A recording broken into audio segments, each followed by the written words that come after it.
So just a quick introduction to Howard Cabot, who many of you may know from the community. He and his wife, Vicky, are very involved, volunteer a lot of their time, support many very Jewish causes in town. So today, Howard is going to share an experience that he had, which we've titled Defending an Alleged Terrorist, or as he titled it, Fighting Injustice, the War Crimes Trial Proceedings Against the Guantanamo Detainee. I'm going to let Howard fill in the blanks about this alleged terrorist and the background to that. But what I want to share a little bit about is Howard himself. Howard currently is the board chair of the Jewish Federation. So he definitely uses his time very wisely to causes that are important to him and to our community. This is, of course, one of the more famous cases that he's taken on. And of course, he'll share about that. He is a Sandra Day O'Connor School of Law adjunct professor at the Arizona State University. And over the past years, he's taken on some of these larger cases that were about human rights, basic laws, and freedoms that everyone should be afforded in our country. He is a partner at Perkins Coie, and I will allow him to fill in any blanks that I might have missed in his bio. But I do appreciate the time that you're giving to us today and the knowledge. And I know everyone here as well does. So thank you. Is that my cue, Rabbi? That's your cue. Okay, well, thank you for that kind introduction, and thank all of you for showing up today. I see some familiar faces. It's a real privilege, quite frankly, to be asked to participate in an online program, and especially one that is for individuals, seniors or otherwise, that are interested in continuing to learn. Because I believe that all of us, whether we're 25 or at my age, have something to contribute. And it's through these kind of programs that the rabbi is sponsoring, and some others in town, that I think we are given access to these kind of opportunities. What I'm going to talk about today relates to sort of a passion of mine, and to some extent it concerns or has been influenced by my upbringing. Those of you who know me know I'm not exactly 6'5", and I don't necessarily weigh 200 pounds. I've always sort of been the underdog, and I think to a large extent I come from a tradition of underdogs. And as a consequence, when opportunities arise to treat with vulnerable populations, and quite frankly, it doesn't matter to me the gender, the religion, the ethnic background of those vulnerable populations. I just want to do what I can to maybe afford them the same kind of opportunities that I've had. And so what we're going to do today is we're going to talk about an experience that I had years ago, which quite frankly, I found to be life transformative for me. And it was something that happened later on in my career. We're gonna talk a little bit about some people that have largely been forgotten today because of so many other crises that are going on. But believe it or not, we are approaching the 20th year anniversary of the opening of Guantanamo Bay in Cuba. That's a long time, particularly for a number of individuals that are there who have never been convicted of a crime, but are essentially serving what might be considered almost a life sentence in the context of a country that prides itself on bringing people to a speedy trial and having a fair jury decide whether or not those people should be released or convicted. But it's a difficult subject because it relates to a horrific event that I can remember well, and a number of you can as well. Back on September 11, 2001. So let me tell you what I'd like to talk about today. And as time goes on, if you have questions, if you could raise those questions in the form of the chat, we can try to address them as we go forward. I want to talk to you about my introduction to Guantanamo Bay, which is sometimes affectionately referred to as Gitmo. Then I'd like to introduce you to my client, whose name is Noor Uthman Muhammed, who was born and raised in Sudan. And we'll talk about how he wound up in Guantanamo Bay in 2002, believe it or not. We're going to chat about the intersection of our lives, my life and Noor's life. And you can imagine we come from two very different worlds. And then at the end, time permitting, I'd like to sort of talk to you about lessons that I learned well into my career regarding how we can best go about fighting injustices. By training, those of you who don't know me, I'm basically a trial lawyer, a litigator. I started out my career doing what I consider to be garden variety we call criminal cases, robberies, drug cases, and the like. As time went on, I moved on to other more complex matters, do a lot of antitrust, securities, patent litigation, but certainly carve out time in my career for what I call public interest work, which is what this particular work falls into the category of. The most important, frankly, part of my talk today is not my talk. It's your questions. And hopefully my ability to answer those questions. I have to say at the outset, and what I'm going to do now is just take a pause and get my PowerPoint set up, if that's okay with you, Rabbi. Let's see if that works. Of course. And let me go over here and make sure that I'm going to be where we want to be.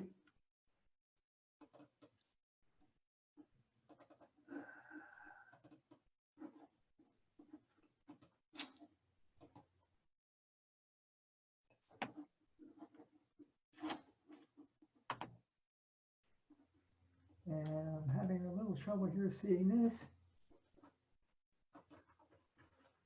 Okay, and then I'm going to go up here.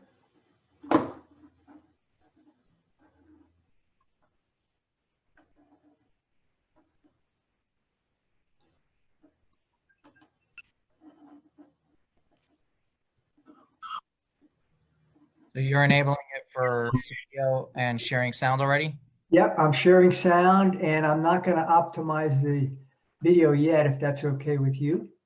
That's fine. Okay, so this is the title of my talk today, but I was about to say that what I am going to be speaking about is my personal opinion about things. They don't represent the opinions of my partners, of my law firm, of Perkins Coie.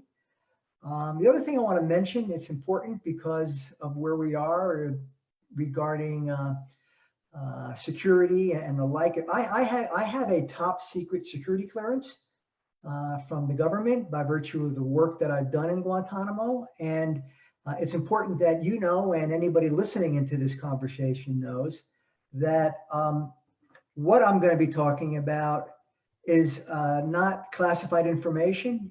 You can see the information, it's available in the public domain. And so that's important that I mention that outright. Okay, so see if this will work.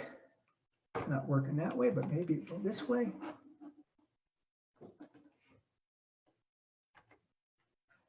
So before I get started, I don't know how much you all have been following Guantanamo. Like I said, recently it's sort of receded into the news. We've got so much else going on. It doesn't mean it's not important, but what I wanted to do is raise with the group this question,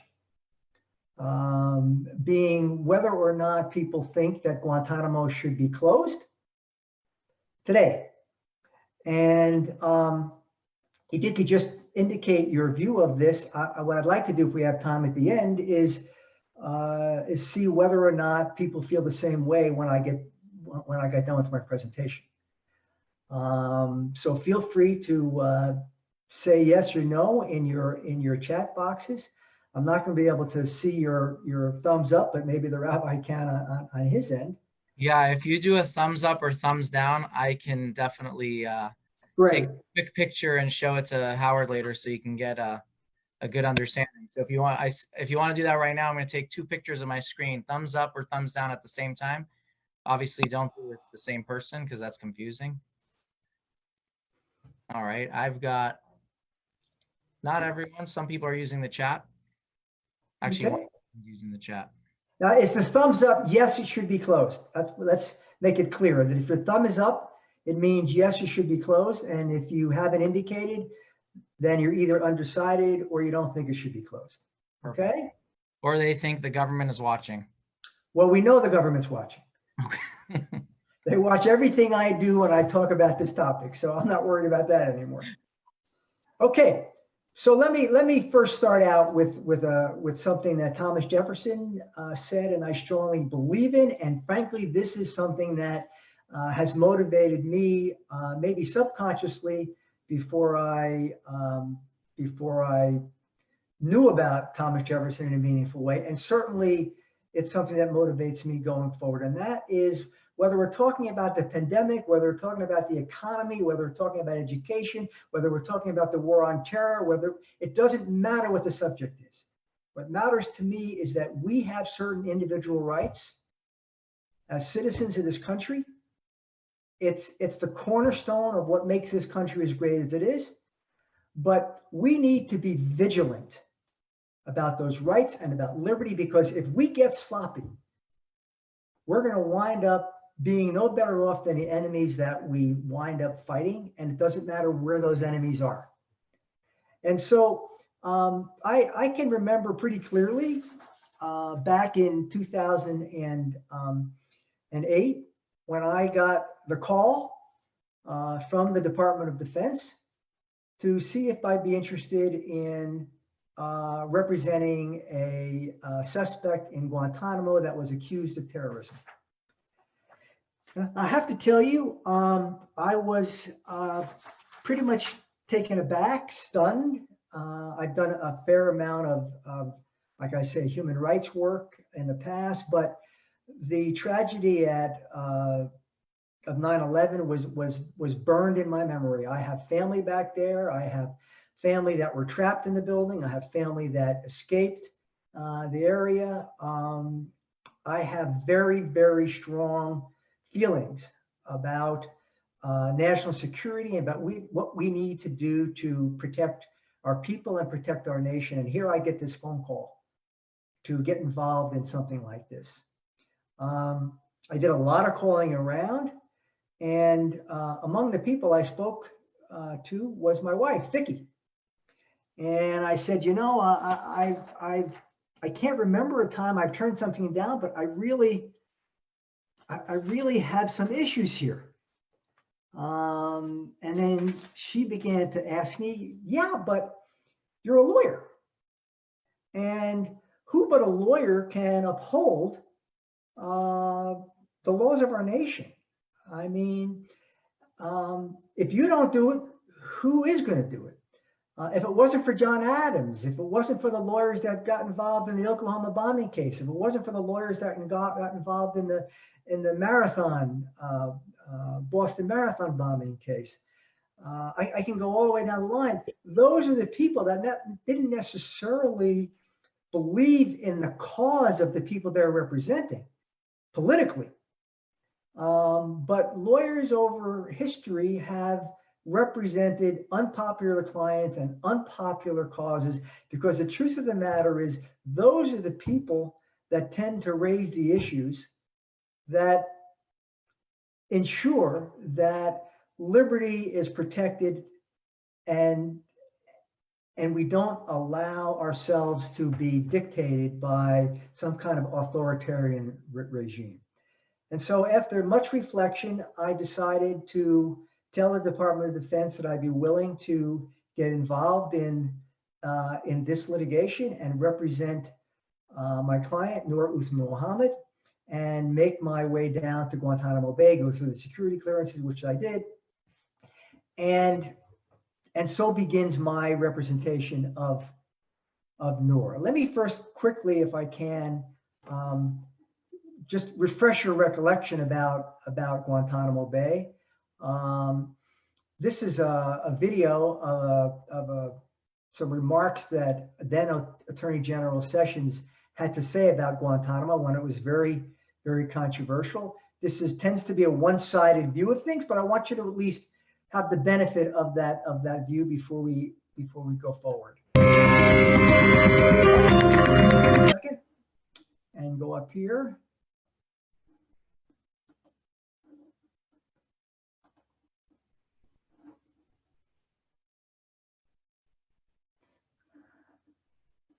Okay.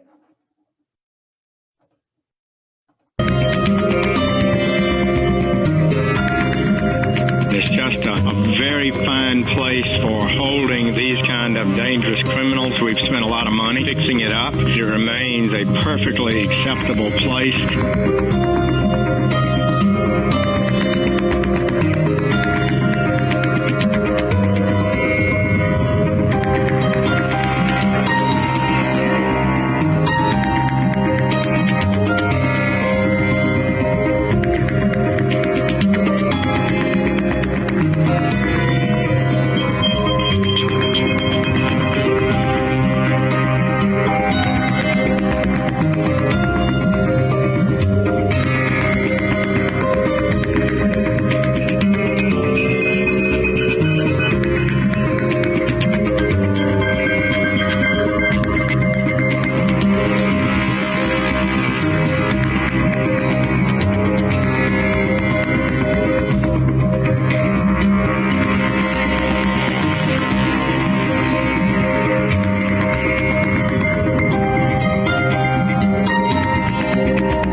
Okay, so this is a very one-sided video that you looked at. It was presented to be in juxtaposition of the position that the Trump administration was taking early on in that administration. It has not changed, meaning the Trump administration position has not changed.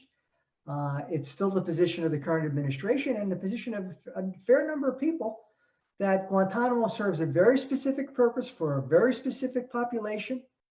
And the interest that is involved in that is what we call national security. And I have to tell you, because I've looked at the issue on both sides, and it's not just about individual rights. National security, in my view, is critical to the safety of ourselves, of our children, of our grandchildren in the future. And the real test is, how do we balance that national security interest against individual rights? And in this case, individuals that are not even citizens of the United States of America. And there are people, and this has gone up and down the Supreme Court, that say not everybody who is not a citizen of the United States is necessarily entitled to the guarantees of the First Amendment of the Constitution. So in listening to me, I don't want you to think that it's a slam dunk answer that of course we should get rid of Guantanamo. It doesn't serve any purpose. And I'm not here to take a position one way or the other, though some of the material may be slanted one way or the other. But as we move forward, I wanted to at least give some of you a current status of Guantanamo Bay as we look at it today, okay? And so there are approximately 40 people left, all male, out of about 179 or 80 that were originally brought down there starting in early 2002. President Bush released 532. President Obama released 197. 9 detainees died in custody. And so of the 40 that are left, there are 23 that have been held down there without any charges against them because of things we can talk about later on. There are 10 that are in the middle of the military commission proceedings, which is a special court that was set up for these cases. And of those 10, you're most familiar with the 9/11-5, KSM being the leader of that. 5 of the people down there are cleared for release, but they can't go anywhere because countries won't take them because of the stigma that relates to those people. And then there are 2 people down there that are serving what we call post-trial sentences. This is just a quick timeline of events. I don't have the time to spend on it, but it's going to give you a view of the history of Guantanamo up until 2008. We see the September 11 attack is noted on the left side of the screen. On September 18th, Congress passed the authorized use of military force, the AMUF, authorizing the bombing of Afghanistan, as some of you may remember. Notably, we are still operating under that AUMF in the activities that we're taking beyond Afghanistan, the ones that we took in Iraq, the ones that we take in Yemen, Sudan, Northern Africa, around the world. We're doing it under the aegis of this legislation that was passed back in 2001. Most of you will remember the first group of people came down in January of 2002. And then you'll all remember the Abu Ghraib incidents where you saw these horrible pictures of the way people were being treated. That was in April of 2004. We had a number of significant Supreme Court cases by a Republican court, which reprimanded the Bush administration no less than 4 times about treatment that was going on in Guantanamo. And those cases are marked in the red Post-its. One I like to refer to is Razul, that was authored by our native Supreme Court Justice, Justice O'Connor, that's saying that just because they're in Guantanamo Bay, which is not necessarily a U.S. territory, doesn't mean that people aren't afforded certain individual rights. And that went on to Hamdan and Boumediene, which is the case Boumediene that allowed people like my client to seek habeas corpus relief, even though they weren't necessarily American citizens. So let me quickly tell you about my client, and you can best see him. This is him with his family back, I'd say in the early 1990s. And it's important that you know who he isn't, okay? Noor isn't someone that hijacked any planes. He's not someone that blew up any embassies. He's not someone that was associated with Osama bin Laden. He's not someone that was associated with any of the well-known alleged terrorists like Abu Zubaydah. Never been a member of the Taliban, never been a member of Al-Qaeda, never took any arms against the United States.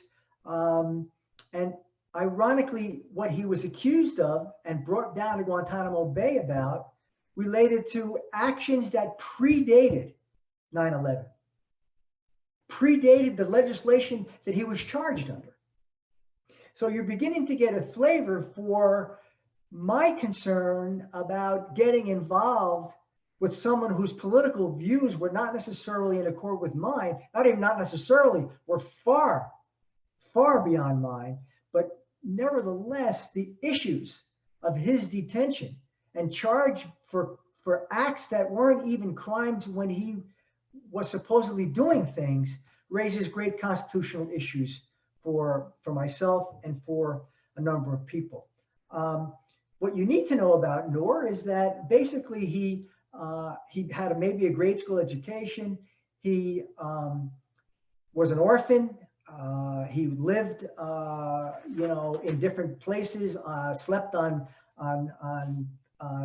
dirt floors, was a wandering young man who all of a sudden was bitten by the bug of extreme Islam and started undergoing an indoctrination program, which in 1994, he was offered the opportunity to leave Port Sudan, which is, he was in a little sort of ghetto area in Port Sudan, and travel to Asia and become more educated about Islam, and eventually wound up in Pakistan.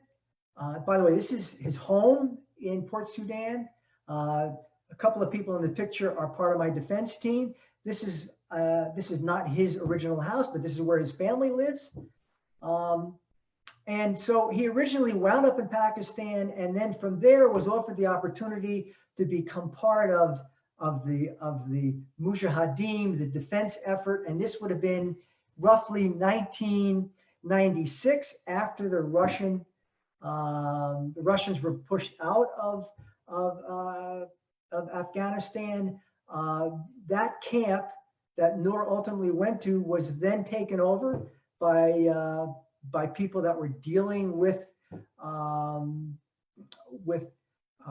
anti-Muslim individuals, and he was then given the opportunity to go to a place called Coast, and then go to a place called Khalden, which was a training camp that the U.S. through the CIA originally funded. You may remember a movie called Charlie's War, in which people were being trained to oppose the Russians. And after the Russians left, that camp, which was basically the size of 2 football fields, was taken over to train individuals on small arms training so they could go back to their countries, whether it was Chechnya, whether it was Sudan, whether it was the Balkans, whether it was Western China, and try to deal with anti-Muslim groups that were looking to either eradicate or suppress the practicing of Islam in those areas.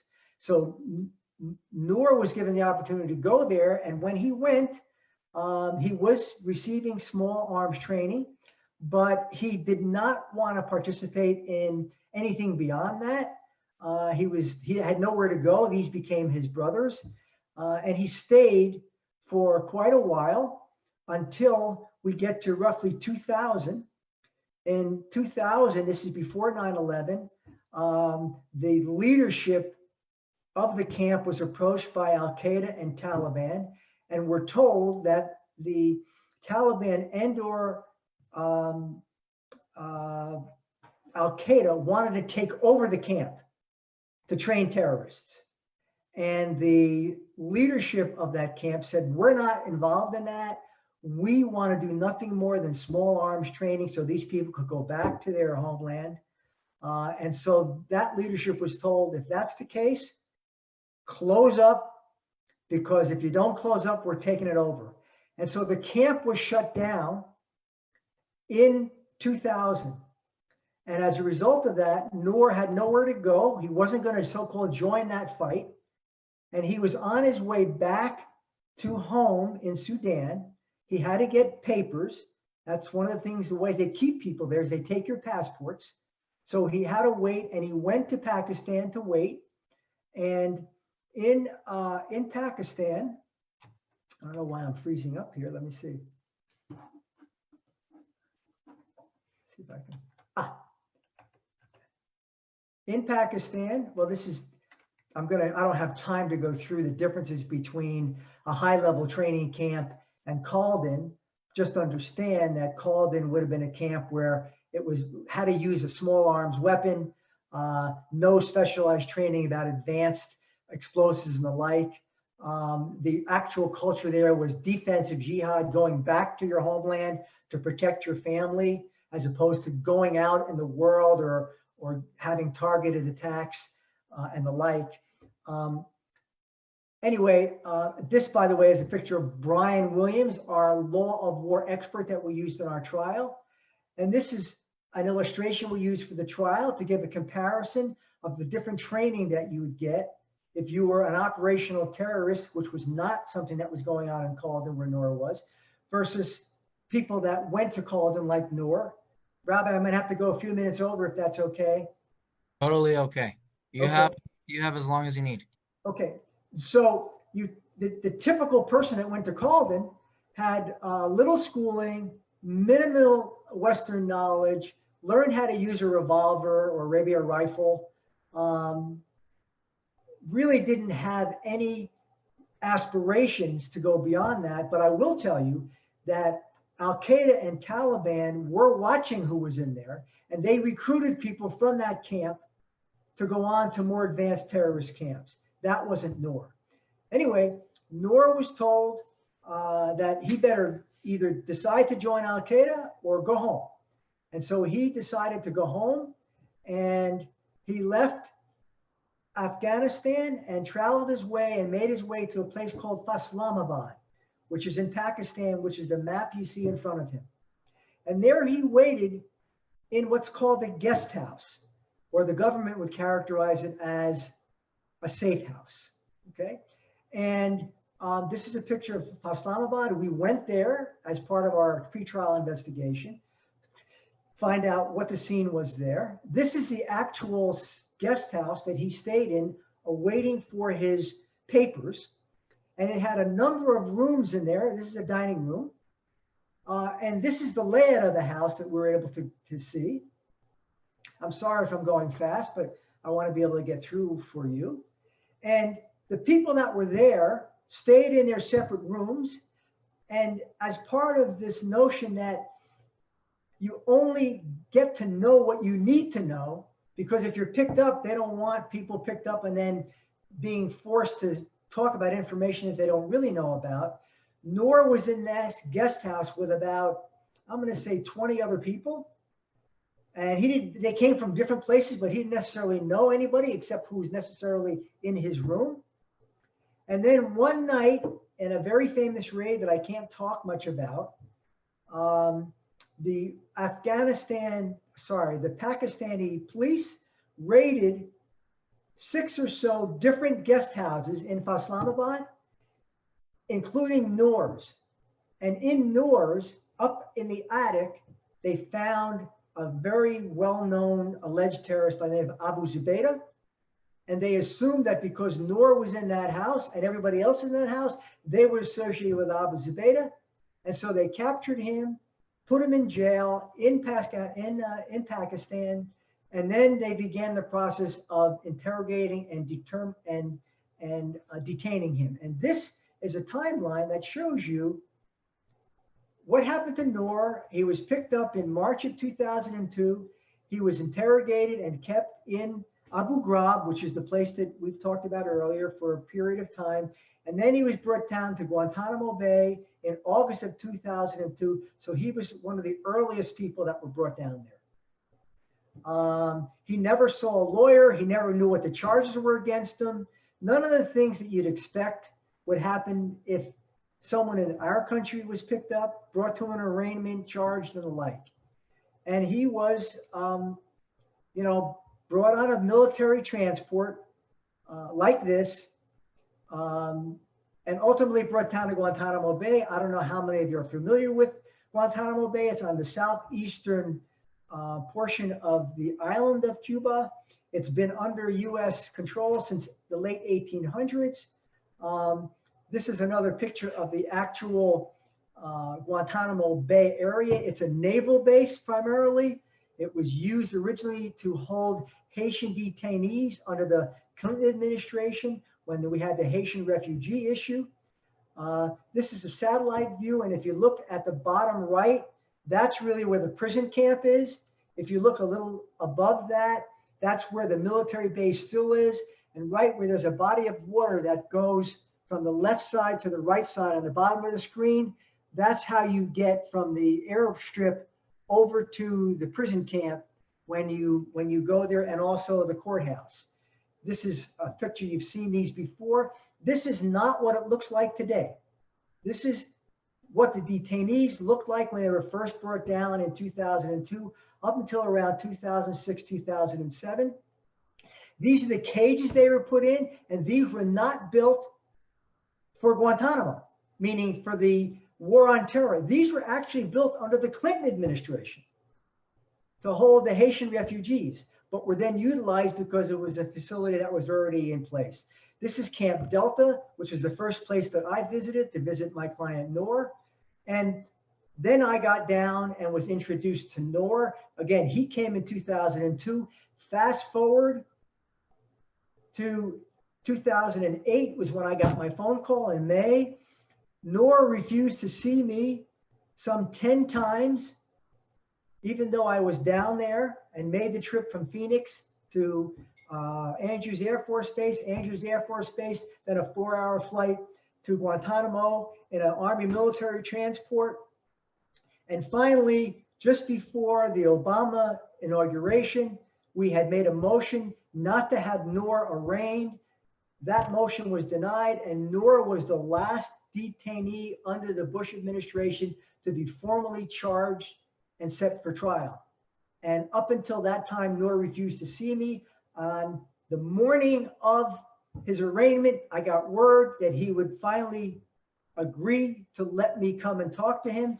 He refused to let me represent him at the hearing, but as soon as the judge came in and asked him what his name was, he looked in the back of the courtroom and he waved me up to the counsel table, and that began our attorney-client relationship.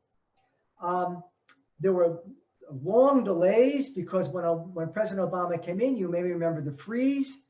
And so we had to deal with lots and lots of procedural issues until we finally got to the time when the trial would happen, and that would happen 2 years later.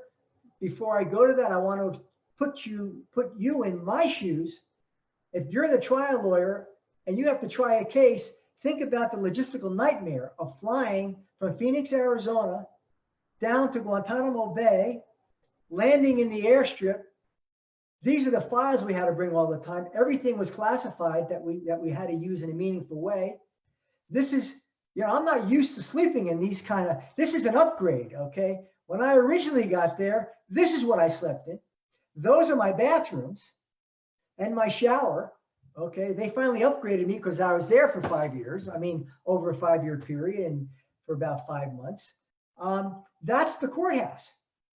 They basically took an old air tower and made it into a courthouse. That's since been closed because of mold, and they're now dealing with some manifestation of that and serious illnesses. That's my friendly iguana. They're all over the island, and it's a $10,000 fine if you do anything with them other than feed them. And so we ultimately got to the trial proceedings. And this is my trial team. I thought you'd like to see that. This is Chris Kennedy, who was a captain in the Marine Corps, Katie, lieutenant commander in the Navy, and we have Amy Fitzgibbons, who was the first lawyer on the case with me, very pregnant at the time. She since had 2 children. We went through the trial that we had to go through. We tried to present to the court why it is that Noor, if he was released, wouldn't be a threat. We brought in witnesses from Sudan. We had torture psychologists. We had relatives that came forward to talk about him and all the like. We had war experts. Media was involved, but they were kept very, very secure, and they were not allowed in the actual courtroom in which we had the trial. This is just a portion of my trial team, just a portion. And we as taxpayers, I mean, this is the beauty of our country. We paid to make sure that anybody accused of the kind of crimes that even Noor was accused of had adequate representation. So you see here my translators, my CIA investigators, my FBI investigators, my paralegals, a whole slew of people just in this picture. And there's other people behind them. We ultimately went through with the trial proceeding, and because of the way we conducted ourselves, Noor, the end of the story is Noor's home. But we raised motions that we knew had merit. We weren't engaged in a lot of flamboyant rhetoric and chest beating. We dealt with the merits. And at the end of the trial, when I got back to Andrews Air Force Base, the chief prosecutor of the prosecution team for the military commission prosecution presented me and my team with this medal, which is a medal that people that are involved in dealing with issues on the war on terror were given. And this is the only medal that was given to a defense team. And you'll see within the medal are each of the major attacks that our country was dealing with, from the Cole bombing, the embassy bombings, 9/11, and what have you. And we frankly felt well, pretty good, even though we won, that the government still sort of gave us that.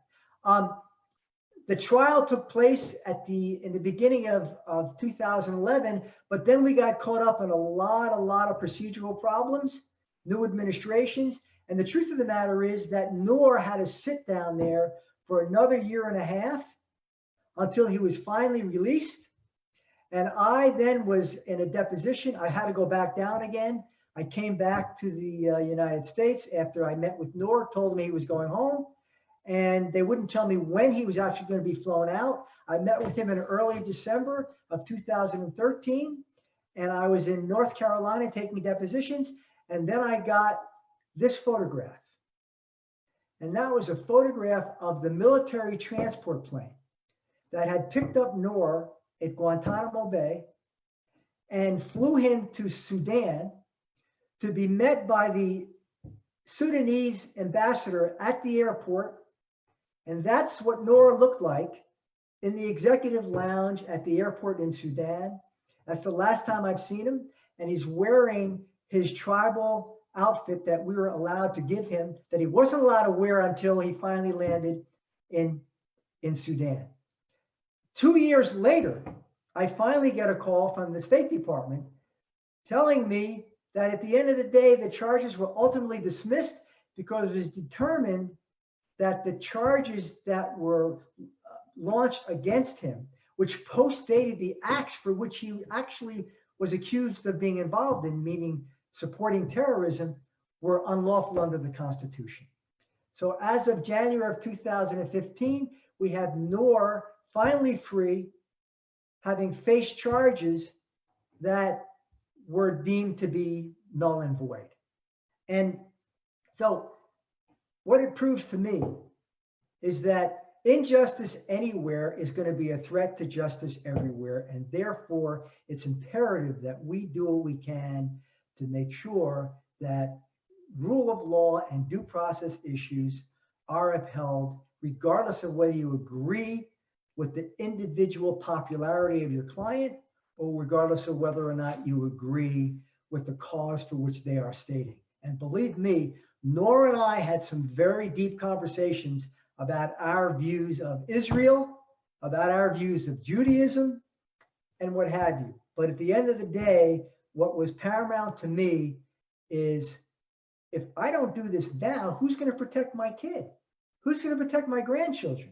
Who's going to protect that innocent person that happens to be at the wrong place at the wrong time? And so I don't have really time to go into some of these things, but it showed me that if we're going to be dealing with fighting injustice, we have to recognize that we have to get close to the people that are the subject of the injustices. We have to be like Noor in the sense of having incredible hope that things will work out if we stay involved in the fight. And sometimes we have to do things that are uncomfortable or inconvenient, even if it means not staying in a 5-star hotel, even if it means taking a shower again, like I did when I was back in the military days in the early 70s, even if it means if I have to leave my family for the period of time that I had to, because sometimes you just have to do what needs to be done to rectify some problems. So with that, Rabbi, I'm going to open it up if there are any questions or if anybody have any comments to make. And again, if you have a question, you can, I see questions already in the chat. Oh, there's a couple I see. Yeah, so you can start with that way, and then as you answer questions, I'm sure people, I'll notice as people unmute themselves to ask questions as well. Okay, so do you want me to just read the questions? Would that be easiest, Rabbi? Or I can, whatever's easiest for you. Why don't you read the question and you take them as you can? If people have other questions that are unanswered because of time, maybe we can find a way to address them in another forum. Does that make sense? Well, it's all about your time. Yes. Okay, so go ahead. Here are some of the questions that just came up. How many committed suicide? And do we know why each committed suicide? Okay, I don't have the exact numbers. Now, let's just limit this to Guantanamo Bay and not go to other detention centers, because as many of you know, we have black sites that are only coming to light now. We have Abu Ghraib that was around. So I can only talk about Guantanamo, and frankly, the other sites would be outside of my purview of public information, which I couldn't share with you anyway, even if I knew about it. But there were 9 people that we know died in custody. I don't have the exact information of how many of those 9 committed suicide. I do know this. I do know while I was down there, I would be in a room with Noor in a cell. And from time to time, I would hear people, and Noor would tell me about some of those people were just deranged at that point in time because of the treatment. But I can't give you the numbers. I do know that most of us that were involved in representing these people had torture psychiatrists with us that could either testify about what the impact of isolation would be, or would be there to try to do something to get them some treatment. But the mental health issues were and continue to be a major problem, including now with the coronavirus. And they're trying. Some of these people now are in their late 50s, 60s. So now you have other problems that dealing with age that they're dealing with down there that they didn't have before. I guess you kind of answered her subsequent question, which was it because they knew what would happen to them if they would be in prison or their own country, or just couldn't stand the thought of being tortured? And you said some of them could have been just not mentally with it anymore. Well, first of all, I can't. Let me say the word torture is a very difficult term, and so I don't want to use that word because it's a subject of a lot of litigation, a lot of debate. Even the word torture is a subject to different definitions, whether you're using the term in the CIA, using the term in national security, using the term in the Department of Defense. They all have their definitions of what's torture and what isn't torture. But whatever it is these people underwent, whether it's just isolation, whether it was some of the enhanced interrogation methods that we've heard about, clearly there's just so much that a person can take. And it wouldn't surprise me, though, I have no factual basis, that some of the people were impacted the way that you think they might.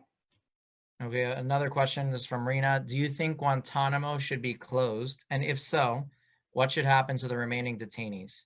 Okay, I believe it should be closed. And the primary reason I think it should be closed is because I have the utmost confidence in our ability to, number one, give detainees what we call Article 3 trials within our normal justice system.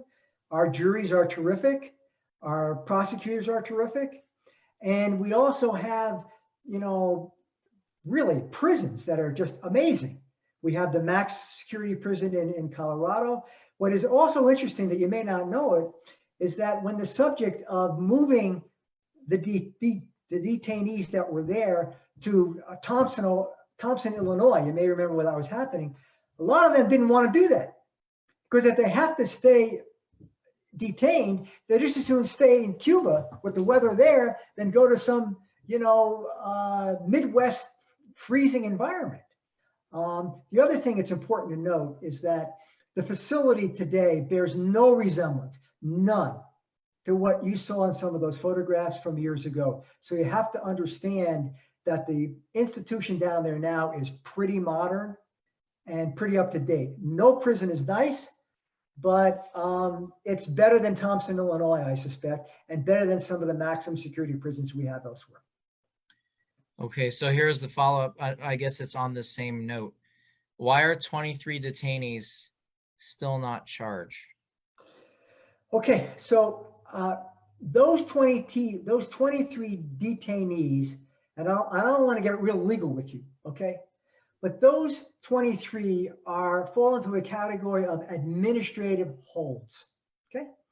And for some of you who have studied the Geneva Convention and the laws that came out of World War II, it was determined that as long as a war is still in existence, you're allowed to hold somebody for fear that if you return that person to their country of origin, they're going to wind up coming back and doing harm to your people again. And so until the war is ended, they can be held. That's the big controversy over making a decision that the war on terror is over. Because if the war on terror is over, unlike the war against Germany, the war against Japan, the war against geographically defined areas are over, those people then get returned to those countries. As long as the war on terror continues to be not ended, they can hold those people. The truth of the matter is a number of those people that are now detained without charges, the evidence that they've extracted to try those people in a military commission trial or in a trial in our civilian courts couldn't be admissible because they wouldn't stand the test of due processly obtained evidence. Does that make sense to you? So if we have a confession that was forced out of somebody that we would be able to use, if we didn't have those protections, you would try that case. But if some of the information that they have, let's say the guy who's still down there, Abu Zubaydah, the evidence they have against him was waterboarded. So they can't use waterboarding evidence against him. So they'd have to rely on other evidence, and they don't have enough evidence to prosecute. Make sense? Let me follow up to you with another answer that you gave earlier. You said the Article 3 would work for trial in a regular court for the ones that would be brought back to the United States and use trial of our system. Yep. How would that work for a guy like Abu Zubaydah? You said there's nothing they can charge him with in a typical court. He would have to be dismissed. You follow me? Yeah. Because they have no evidence, or they'd have to try to find evidence. And the difference is, and this is key, when we started running into our problems and getting Noor finally to trial after he'd been indicted, the threat was they were going to dismiss the charges against Noor, but put him back into administrative hold because then they didn't have to try him. And once the indictment comes down, the clock starts ticking on a speedy trial. Are you with me? So if Noor goes back into administrative hold, we've lost. And so that's the problem. Abu Zubaydah is in a conundrum because as long as the war on terror isn't over, he isn't going to be forced to be let go. And that's where now you've got to rely on the civilian courts in a habeas context to try to do something with him. So just about Abu Zubaydah, who you mentioned, is a real terrorist in the sense of true context? Okay, I'm not going to make judgments on people by name, because his lawyer will tell you that all the evidence against him is like fake news. Okay, but I will tell you this: there are some bad people down there that you don't want to have walking around free in our country. So let's move back to an answer. You said put them back in the regular prison system, but then there's no way we can charge them. So what's the solution there? Well, if we don't have the evidence, then they got to let go. I think the best way to answer that is I spoke to the appeal judges in the Israeli Defense Force in the West Bank about 4 years ago. And I was on the panel. My counterpart was the now National Security Director of the Israeli government. That's prosecuting Netanyahu. And after we got to talk about the difference between our military commission system and the Israeli tribunal system of Palestinians that are picked up, he took me aside. He says, you guys are crazy. I am ad-libbing now, okay? He said, you guys are crazy. He says, you take people down there, you keep them held up for 5 years, 10 years, 15 years, you're going on 20 years now. You never try them. You have all this controversy. In Israel, we pick them up, we find the evidence, we convict them, and we give them life sentence, or we don't convict them and we let them go and we pick them up again. So the answer is, if you don't have the goods, our system says that's bad on you, okay? But you don't hang around until you have enough to get them. That's not the way we treat people. Thank you. That was clear. Here's some more questions. Why did Noor refuse to see you? And I'm adding to that. Do you think it had to do with religion, being an American? And you can take that as you like. Okay. Again, I'm mindful of your time. I don't want to take up a lot of your time. I have some more time, Rabbi, but I don't want to. We're good then. We're good then. Okay. So in the beginning, when I first went down to, I have to tell you folks, I'm spoiled. Okay. I drive a nice car. I stay in nice places. I go, if I can, I fly comfortably when I flew. All right. Here I am. I get picked up to go down to see Noor. It's 4 o'clock in the morning. I vowed to my wife I wasn't going to get up 4 o'clock in the morning again, unless it was an emergency. From the time I got out of the military, I was done with picnics. I was done with dealing with snakes. I was done with all that stuff. So here I am at Andrews Air Force Base, 4 o'clock in the morning. They strap me into this military transport. I'm sitting in between military goods. I've got a parachute on. I don't have a bathroom I can go in because they don't stock them that way. If there's anything, they've got maybe a little room with a bag I can go in. I land down there. I stay in this tent, and then they schlep me out to go see this guy who refuses to see me. I'm not a happy guy. So, okay, so I'm going to do this again and again and again. And midway through, I start taking it personally that he doesn't want to see me. I don't realize that from 2002 until the end of 2008, how many times has someone knocked on Noor's cell and said, hey, we want to talk to you. We're your friend. And it wasn't really a friend. It might have been an FBI agent. It might have been a CIA agent. Who the heck knows? So one of the things is that he didn't know who I was going to be. The second thing is that I didn't realize this, that when the military policeman, who's in this case, it was a Marine, came out to tell me, he just says to me, Noor's refusing. He doesn't say why. He doesn't even tell me whether or not Noor was told that his lawyer is coming to see him. So he didn't know who I was. Ultimately, what happened was I got word from the Department of Defense, from the military, that Noor was going to be indicted and arraigned on January 14th. That if he didn't come out of his cell voluntarily, they were going to do what they call an extraction, which is as ugly as it sounds. So they pleaded with me to go back and see if I could convince him to attend the court voluntarily, which is going to be filled with international press. So the night before his arraignment, I got a message back, he'll see you.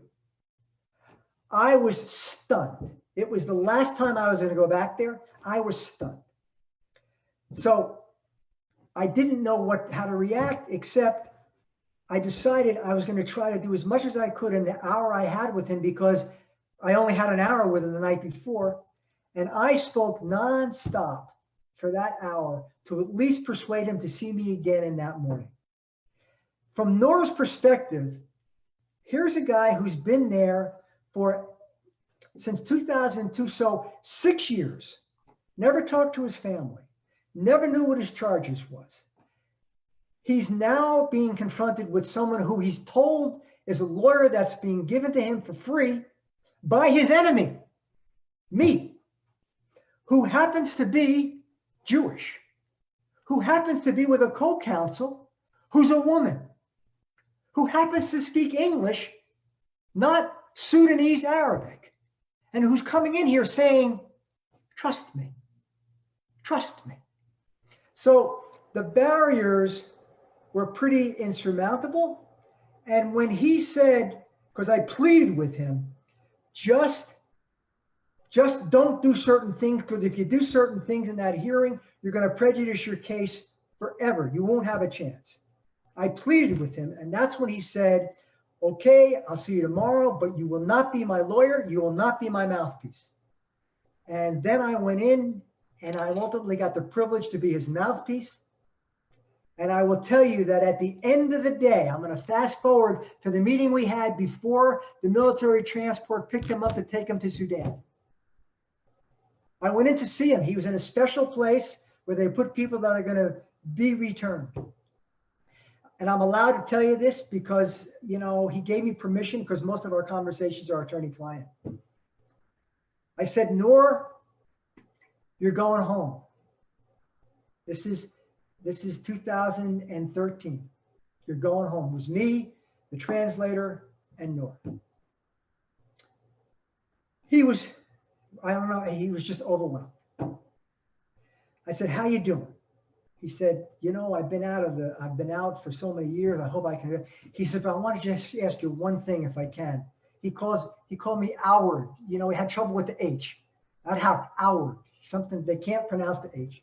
He said, Howard, I got one question for you, one request. I said, what's that? Are you coming with me? Are you coming on the plane with me? He said, Howard, I got to tell you something. You and I had a bumpy way from the beginning until we are here today. But when you sat with me at that trial with your team, and we sat against the United States of America in that courtroom, filled with press from all over the world, looking to see what would happen, I felt like I had a team of 300 lawyers sitting with me. Now, I tell you this story, people, because in what other nation in the world would the government that has captured that person provide the kind of defense that our country provided, afford people that are charged with the things that someone like Noor was charged with, a full jury trial at the government's expense? What other, we live in a remarkable place. We have work to do, believe me. But that's what gives me confidence and optimism about this country and what we can do if we stick to what it is that forms the fabric of this nation and not get bullied down by anybody. We've got to challenge authority when it should be challenged. Great points. I like that. Here's a couple more questions. And I say that we end the questions that are on the chat, so this way you don't stay here forever. Okay. But there are a few more. Was he angry at the U.S. for being incarcerated for so long? And I guess there's a question a little bit later that says, did his opinion of our justice and of you change? So maybe we can put those two questions together. Give me the first one again. Was he angry at the U.S. for being incarcerated for so long? Okay. Noor is a rational, smart as a whip, street smart person. He doesn't have any formal education, but this is one smart individual. And because he's a smart individual, he would have normal reactions. Okay. How can you be happy with a country that kept you incarcerated for crimes that shouldn't have even been crimes for the length of time that he did? Okay. But I will say this. Noor was most concerned about getting home. He didn't want any lawsuits. He doesn't want any more involvement with the United States of America. He wants to put this behind him. And as a consequence, that's what, now I don't keep in touch with Noor. Noor and I haven't had any contact. The reason primarily is because it's not safe for Noor. because of what's happened to other detainees that have been returned and have then been singled out by certain factions in those countries as maybe people that are, you know, on the take by the United States of America. But you know, the thing that I admire about Noor as a person is his faith, not necessarily the kind of, because I'm different, okay, but his faith and his hope. And that's what kept him through day in, day out, from the time he was picked up until the time he was brought back. You got another question? Yeah, someone asked if you could just elaborate a bit. You said his charges were dismissed after being found guilty. Why was he found guilty? Okay, first of all, his charge, he was initially charged when we first were involved with I don't remember the 6, 7, 8 charges, among which included involvement in 9/11, involvement in the embassy bombings, involvement in the Cole bombing, all of which carried death penalty. Okay, we pressed the government on who they would have as witnesses against him, because we knew the people they were going to bring up against him were people that were waterboarded, and they were going to use not just hearsay information, but double and triple hearsay. They wouldn't even let us bring in the live witnesses to interrogate.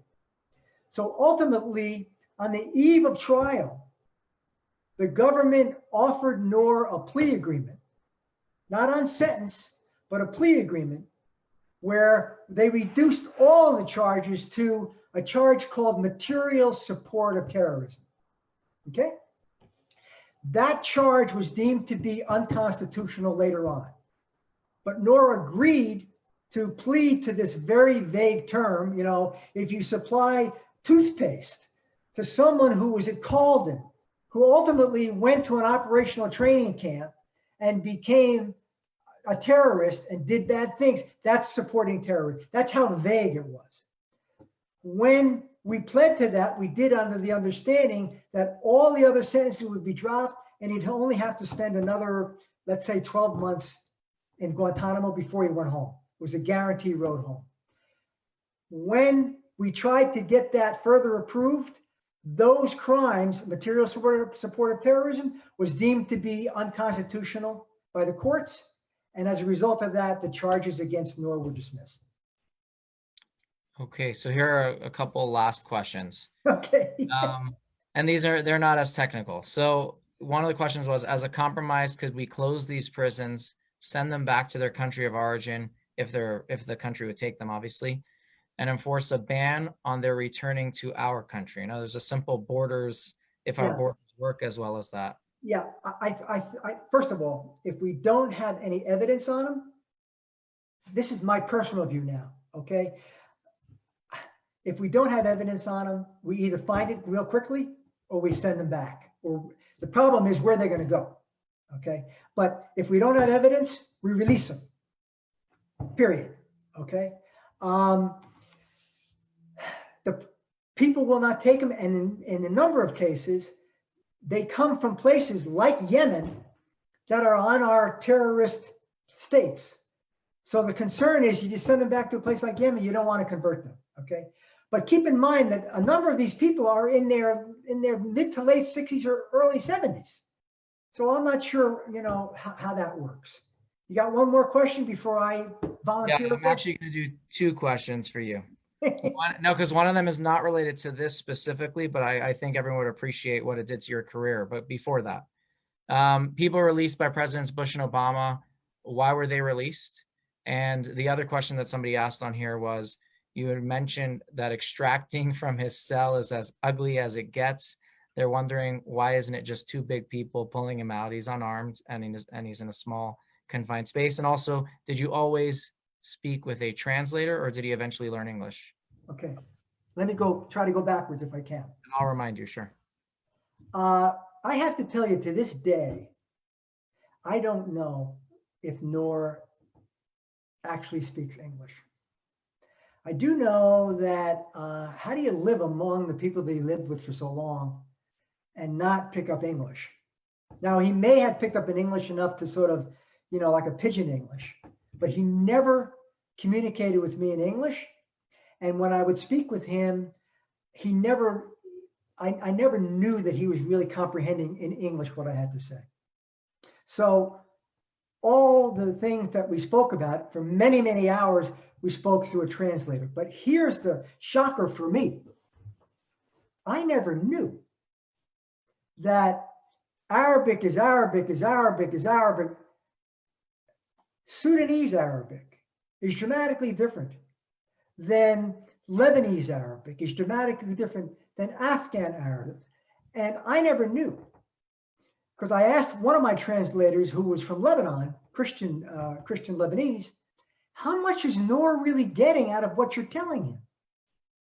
He said to me, maybe 65%, which is shocking when you think about people having to make decisions that affect their life and liberty.